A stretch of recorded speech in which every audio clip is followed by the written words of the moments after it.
Good morning. Everyone, I think, knows who's here. To my far right, Dr. Malatras, Dr. Zucker. I'm technically a doctor also, but not really. Melissa DeRosa, Secretary to the Governor. Robert Mejica, Doctor of the Budget.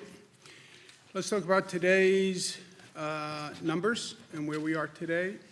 Total number of newly hospitalized is up from yesterday, but when you look at the three-day averaging of these numbers, the three-day average is down, which is good news. This is the three-day hospitalization rate. We tend not to look at any one day. Day to day, it's up somewhat, but if you look at the three-day average, it's moving down, which is good news. We talk about the apex, and is the apex a plateau? And right now we're projecting that we are reaching a plateau in the total number of hospitalizations, and you can see the growth, and you see it starting to flatten.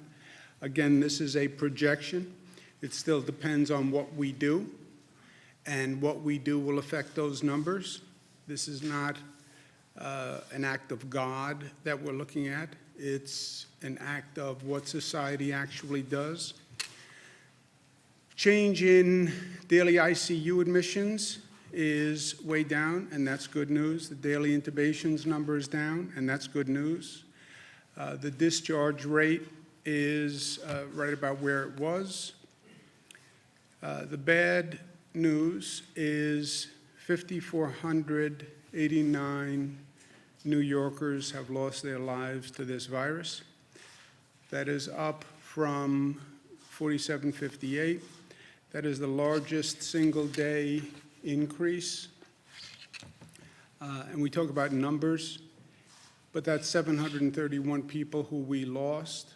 Behind every one of those numbers is an individual, is a family, is a mother, is a father, is a sister, is a brother. So a lot of pain. Again today for many New Yorkers, and they're in our thoughts and prayers, many people across this country. Why the discrepancy or the discordancy, number of deaths up, number of hospitalization dropping, the number of deaths, number of losses is a lagging indicator to the number of hospitalizations, right? What happens is a person goes into the hospital. If they're treated, most of them are then released, they're discharged. Some stay, some get put on a ventilator. The longer you are on a ventilator, the less likely that you will ever come off that ventilator. And that's why you're seeing the number of deaths increase, because these are people who came in at the peak. They were not successfully treated. They're on a ventilator. The longer you're on a ventilator, the less likely you come off the ventilator. New York is still the most heavily impacted state in the nation.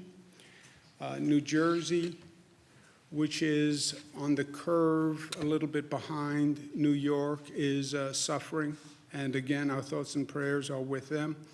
I spoke to Governor Murphy of New Jersey today, and we talked through the situation and working on joint strategies, but our heart goes out to all of our neighbors in New Jersey, Michigan, California, Louisiana. In terms of how we're operating, how we're managing the situation. As we know, the hospital system basically is a three-legged stool. It relies on number of beds, number of staff, and the equipment. Number of beds, we have started with a system of about 53,000 beds statewide. We're up to about 90,000 available beds, so we have more than enough beds available. Staff has been a problem. Staffing, healthcare staff is getting sick. They're overworked, they're stressed, they're under great emotional stress. You know, think about these healthcare workers. You're working in a hospital, in an emergency room that's overwhelmed. You're worried about your own health. You then go home. You're worried about bringing a virus home if you're infected. At home is under stress, as every home is under stress. About 7,000 new staff have been hired from the pool that we have identified. These are retired healthcare workers who came forward. These are people from across the country who came forward. The state has a pool of potential employees. The hospitals hire from that pool, and they've hired about 7,000 to date. Equipment, that's the protective equipment, ventilators, where we are stretching and moving, but every hospital has what they need to date. And then we balance the patient load among all hospitals, so no hospital, single hospital or system gets overburdened. And that's a daily adjustment which takes tremendous cooperation among all of the healthcare institutions. I thank them very much for what they're doing. And then we have the overload relief, which is the Javits Center, 2,500 beds, and the U.S. Navy ship Comfort. The U.S. Navy ship Comfort had 1,000 bed capacity. It was originally for non-COVID patients. What wound up happening was we don't really have non-COVID patients. Closed down society, there's fewer traffic accidents, crime is down. So the original plan, which was the Comfort would take non-COVID cases from the hospitals, didn't really work because the hospitals didn't have non-COVID cases. I called the president yesterday morning, asked him to speak to the Department of Defense to see if they would change it to COVID. The president, to his credit, moved expeditiously, called me back yesterday afternoon, said they would make the Comfort non-COVID. COVID. When they make that transition, the capacity of the ship comes down from 1,000 to 500 beds because COVID patients require a greater treatment area, more space, and therefore the capacity of the ship came down from 1,000 to 500. It's still a tremendous benefit. So between Javits and the Comfort, that's 3,000 beds, which is a welcome overload relief to the hospital system, which is already extraordinarily stressed. But I spoke to General Shaughnessy today, who we spoke through the Comfort and Javits. The Department of Defense has been fantastic, and the number of military personnel they have sent up here and how quickly they've sent up here, and this is a tough assignment, to run facilities this large and to come up to speed and to be handling this many COVID patients in a new startup emergency facility. This is a really difficult undertaking, and they've really been fantastic, and I want to thank them all. And I want to thank the president for moving as quickly as he did. We're working on a tri-state cooperative. As I mentioned, I spoke to Governor Murphy from New Jersey. I spoke to Governor Ned Lamont from the state of Connecticut. We coordinated the shutting down, if you will, when we did schools, businesses, et cetera, because this really operates as a tri-state area. A lot of people who live in New Jersey, work in New York, or live in New York, work in New Jersey or Connecticut. So we talk about the tri-state area, which is true, and we try to operate to the best we can as that regional collaboration, and that has been working well for us on schools, on the economy, on healthcare issues. We have to start planning, restarting life. We're not there yet, but this is not a light switch that we can just flick one day and everything goes back to normal. We're going to have to restart that economy. We're going to have to restart a lot of systems that we shut down abruptly, and we need to start to plan for that. And I spoke to the governors, Governor Murphy and Governor Lamont, about coming up with a regional, metropolitan, tri-state approach to do just that. How do we, when we get to that point, which we're not at, but how do we restart our economy and get everything up and running as quickly as possible? My personal opinion, it's going to come down to how good we are with testing. You're not going to end, the infection and end the virus before you start restarting life. I don't think you have that luxury. How do you start the economy back up? How do you start getting back to work as quickly as possible? It's going to come down to testing. You're going to have to know who had the virus, who resolved the virus, who never had it, and that's going to be testing. And that is an entirely new field that we're just developing now, right? New York State developed, a Department of Health developed an antibody testing regimen that Department of Health has approved for use in New York State. That has to be brought to scale, and the Department of Health is going to be working with the FDA to do just that. This tests the blood to determine whether or not you have the antibodies, which means you had the virus and resolved the virus.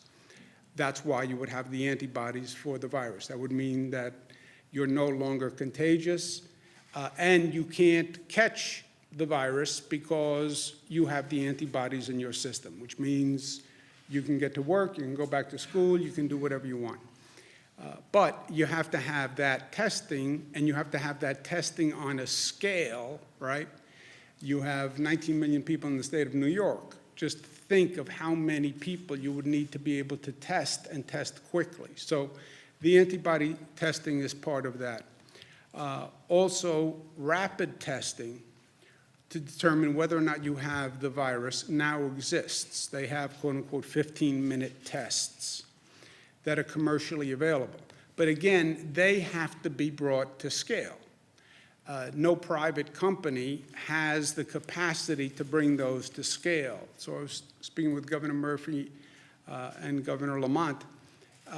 We are interested in working with private companies that can actually bring this testing capacity to scale, and to scale quickly. Because again, if you have the antibody testing, that's part. If you can then test if a person is positive for the virus, and you can do it that day, and you can get those results in 15 minutes, that's also another way to get back to life and do it quickly. So we're very interested in that in New York, so is New Jersey, so is Connecticut. There are private companies that have these tests. Again, it's all up to scale. We're starting them in the state of New York, but we only have about a 50,000 person testing capacity, which is nice, but it's not of a scale that's actually going to make a large difference. So private companies that are interested in getting into this space and coming up the scale quickly, we are interested in those companies, and we're interested in investing in those companies, and they should contact us at Empire State Development Corporation. Also restarting life, the state budget, not just this state, but every state budget has been decimated by this situation. You shut down the economy, people aren't working, they're not paying income taxes, businesses aren't operating, so our budget just collapsed, right? Our revenues just collapsed. You want to restart the economy, you have to help restart the local governments, and that's going to be a federal act. I don't have the capacity as a governor, no governor does, to generate revenue in a positive way from an economy that's not operating.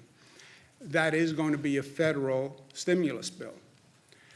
There's no other way to do this.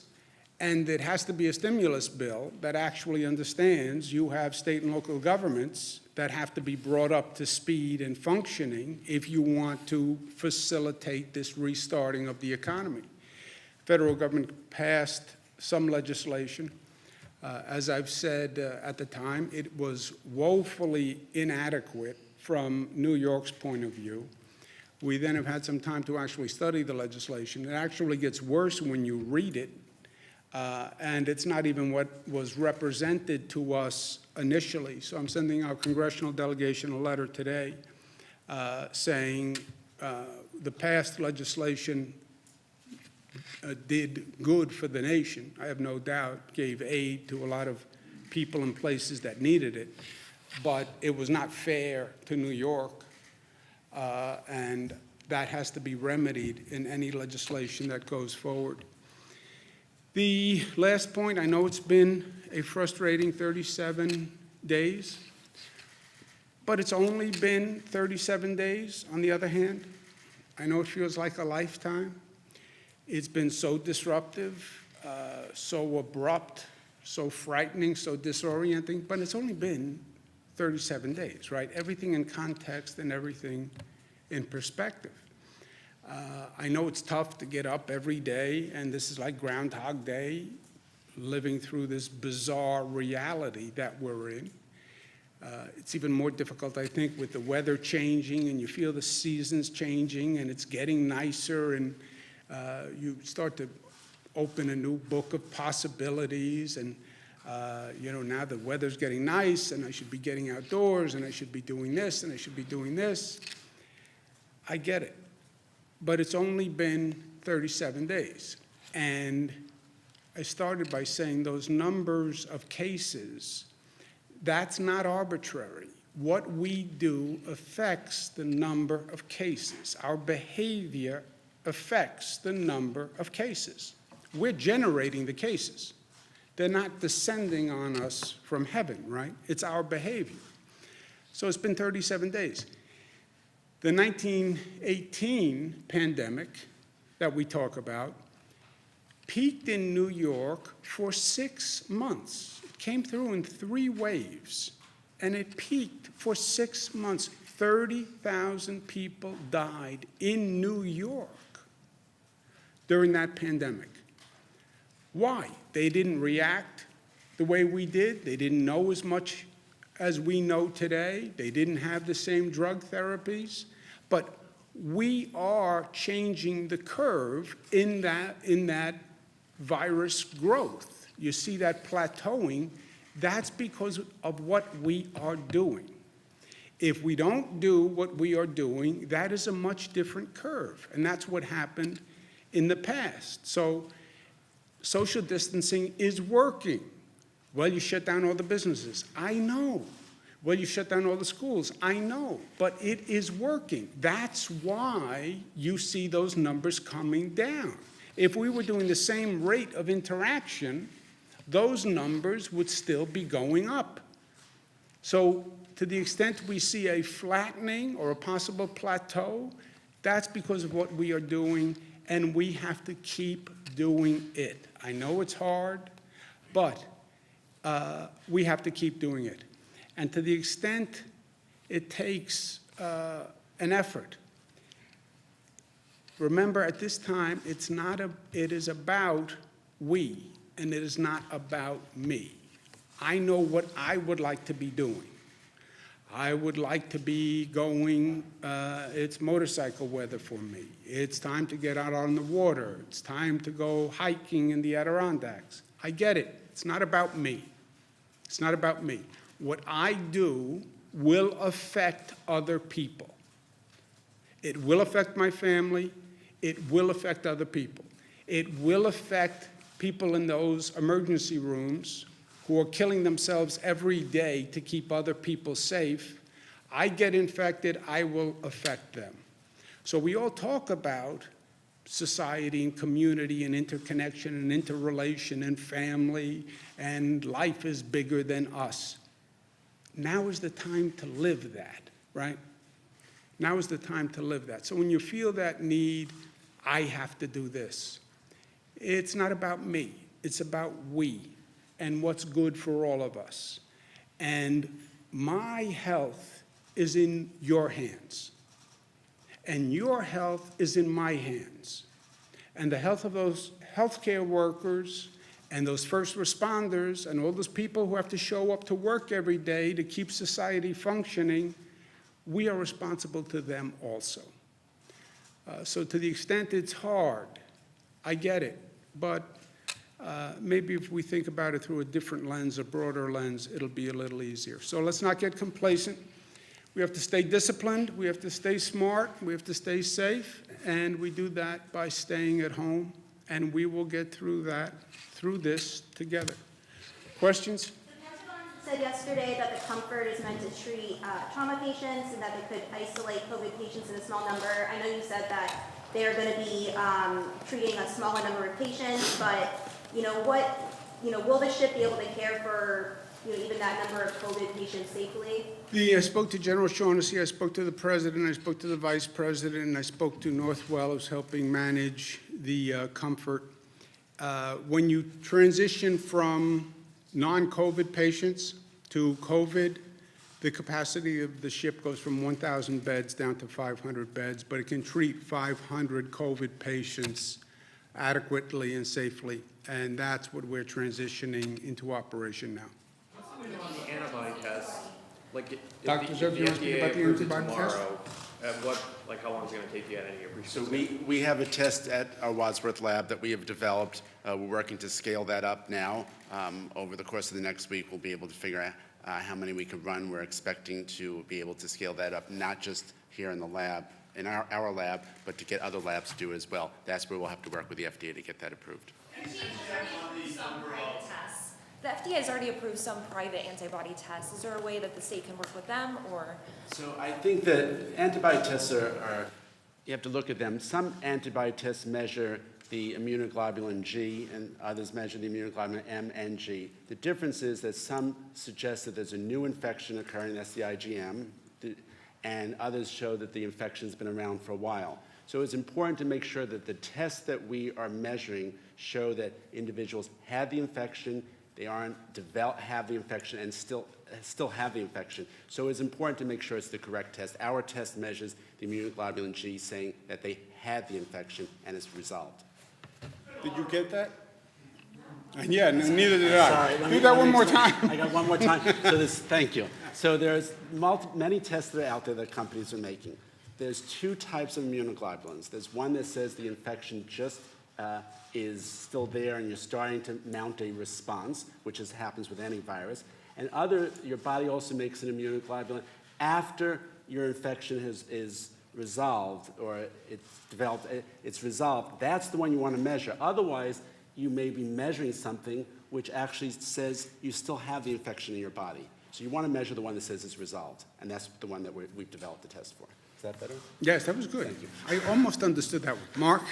Earlier today, this is very provincial. I know you're close to the Jewish I'm very provincial, that's But I okay. know that you're very close to the Jewish community. Yes.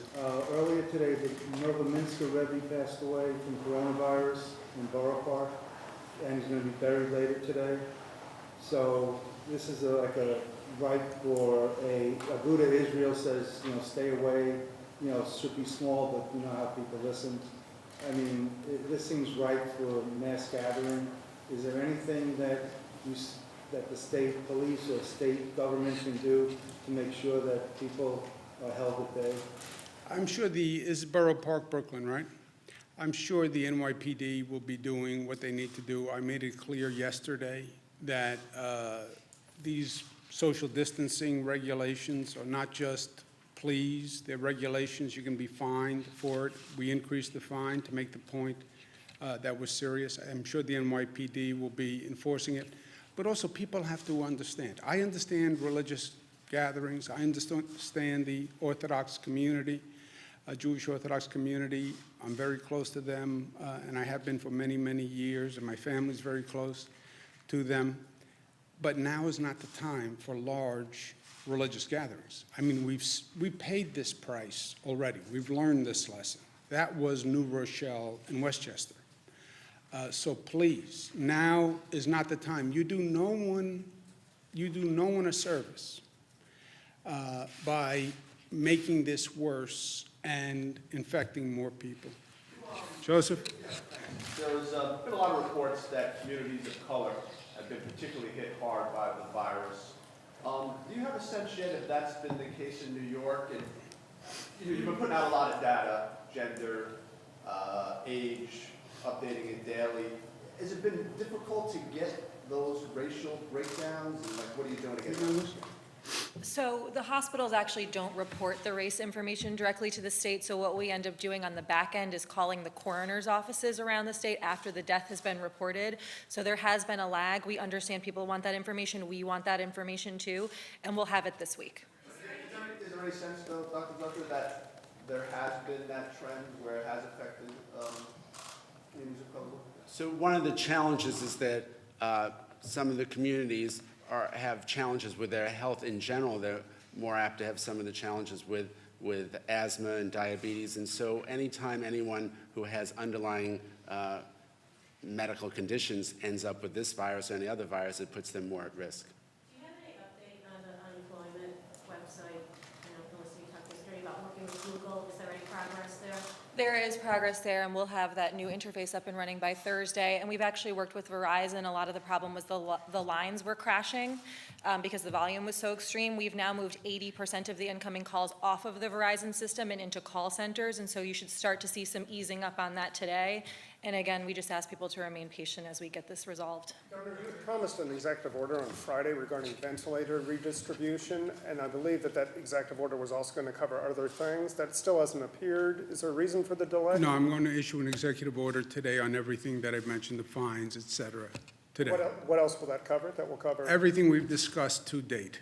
Some lawmakers have suggested that that's going to be voluntary now, the quote-unquote taking of ventilators, that the Health Association put out something saying it's going to be a voluntary taking of those. Is that how Yeah, you... Joseph, it was always, the hospitals tell us what they have, quote-unquote, available, meaning unused, and they're not going to use it in the foreseeable future.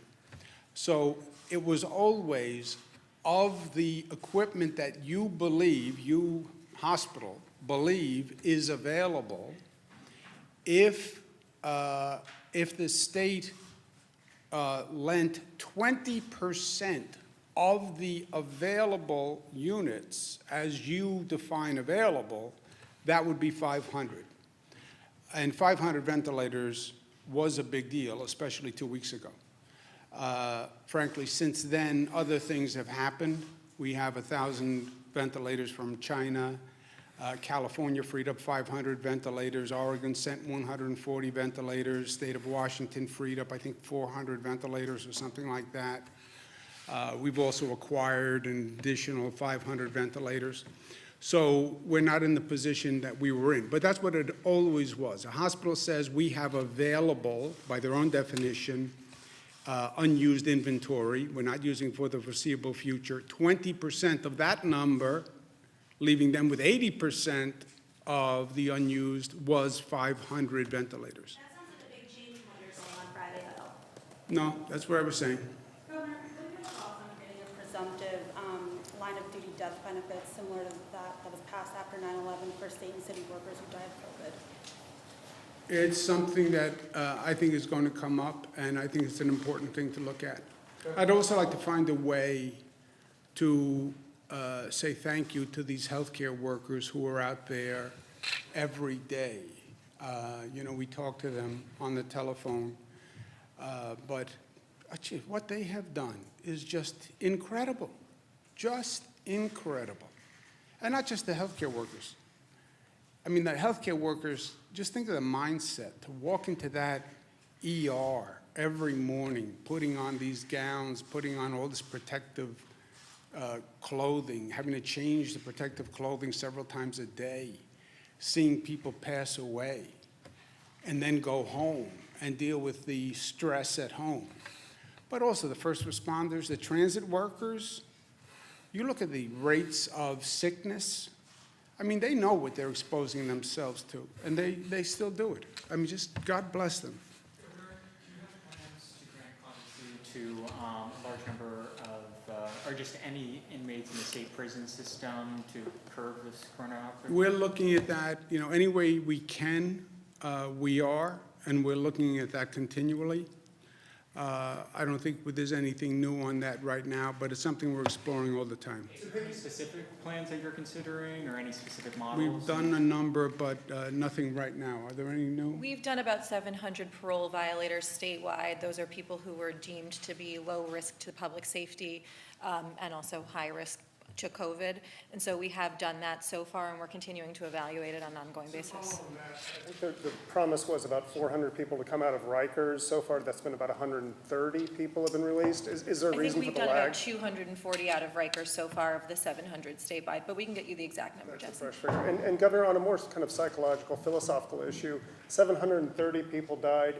These numbers keep rolling out, but it's easy, it would seem, to get numb to these sorts of, stats. How do you counter that? How do you impress on people that these are human lives, that this is an enormous human catastrophe? Jesse, if they, I hear the point. I guess one could get numb to the numbers. That's why I said, remember, every number is a human being behind that and a family. For myself, I can tell you, the last thing I do is get numb. I can tell you for the hospital staff that goes through this, they're not getting numb. For the families who are suffering, they're not getting numb. The pain is increasing, the grief is increasing. I mean, you see those pictures on TV of getting to a situation where you have to put bodies in trucks, in parking lots. I mean, how you could get numb to any of this, I can't imagine, especially New Yorkers, that we lose the humanity of this. It's something I struggle with every day. I try to think of the opposite, that, we are doing good, because you can't save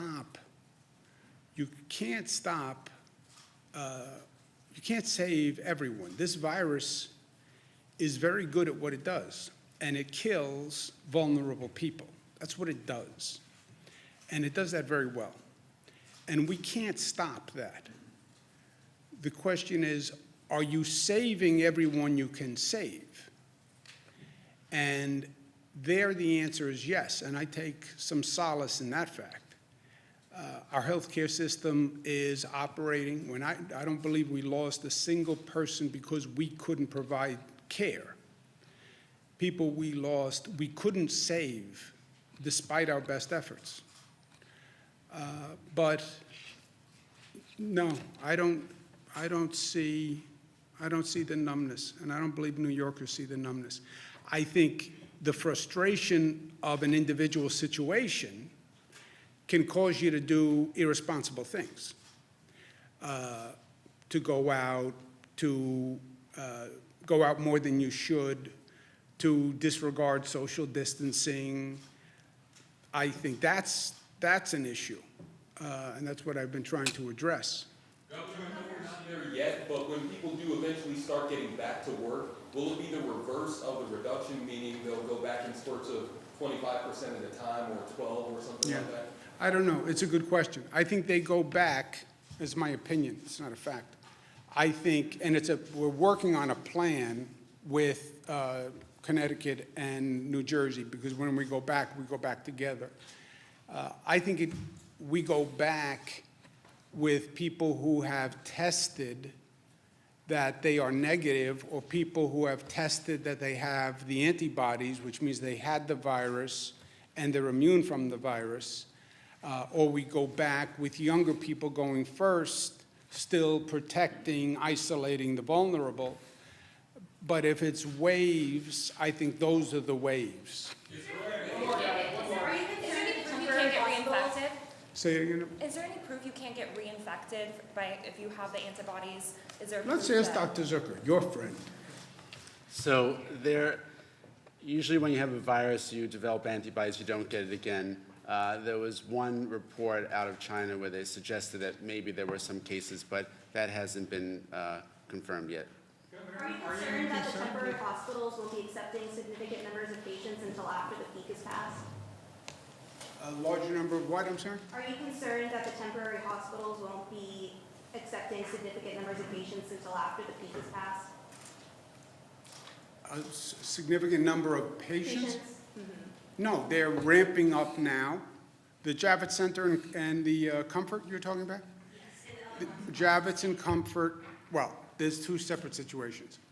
when I say we have about 90,000 bed capacity, we brought online additional beds, right? Two ways. Number one, every hospital had to increase capacity by 50% with a goal of 100%. Every hospital has increased capacity 50%. That's why you see hospital beds in conference rooms and lobbies, et cetera. Second, we built temporary emergency facilities, primarily around downstate New York. They may or may not be used depending on whether or not we need the beds. The Javits and the Comfort we are using, and they're ramping up now. I'm going to go speak to the hospitals. Thank you. Is